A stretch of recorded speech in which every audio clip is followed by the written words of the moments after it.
2007, and in so doing, the International Association of Genocide Scholars opened the door wide for a new and expanded understanding of this complex, politically sensitive, and critically important subject. The recent vote against the denial of the Armenian genocide held by the French Parliament and the discussion to recognize the same event by the Israeli Knesset brings to the fore the issue of the Turkish government's adverse reaction, reflecting perhaps a deep-seated sense of culpability and apparent unwillingness to accept responsibility for the first genocide of the 20th century, that of the Christians of the Ottoman Empire and the early Turkish Republic. The period of transition from the collapse of the Ottoman Empire to the foundation of the Turkish Republic was characterized by a number of processes that aimed to construct a modern national state. One of these processes was the deliberate and planned elimination of the Christian and certain other minorities. It is not widely known that the genocide of the Greeks and Armenians was the case study used by Raphael Lemkin, the legal scholar who introduced the term genocide into international law in order to formulate his early ideas on the definition of this war crime. The annihilation of the Christian minorities represented an integral element of the formation of the Turkish Republic. The resolution by the International Association of Genocide Scholars recognizing the Greek and Assyrian genocides, December 2007, reinforces the justification for the study in greater depth of the genocide of the Greek Christian population of Asia Minor and Thrace. The United States of America was one of the most well-informed countries about that crime.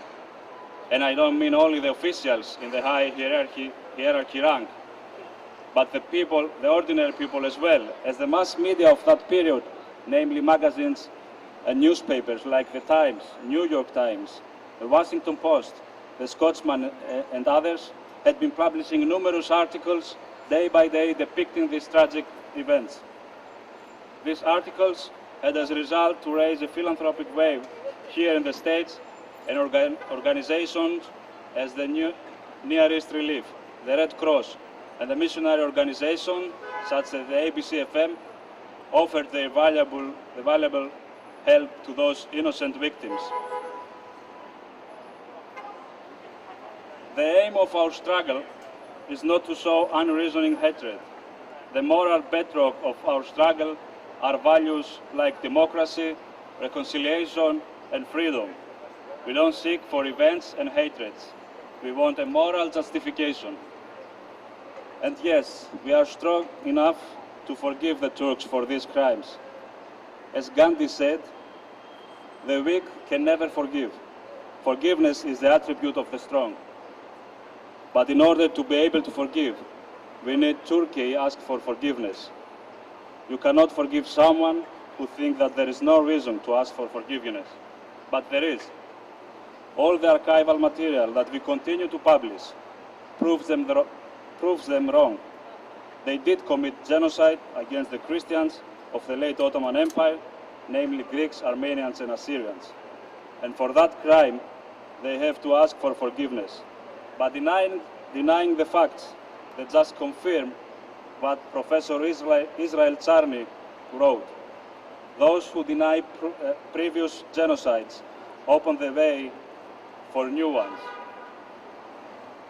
Let me close this quick address today with a saying again from Mahatma Gandhi. First they ignore you, then they laugh at you, then they fight you, and then you win. On this moral struggle, let us be the winners. Thank you very much.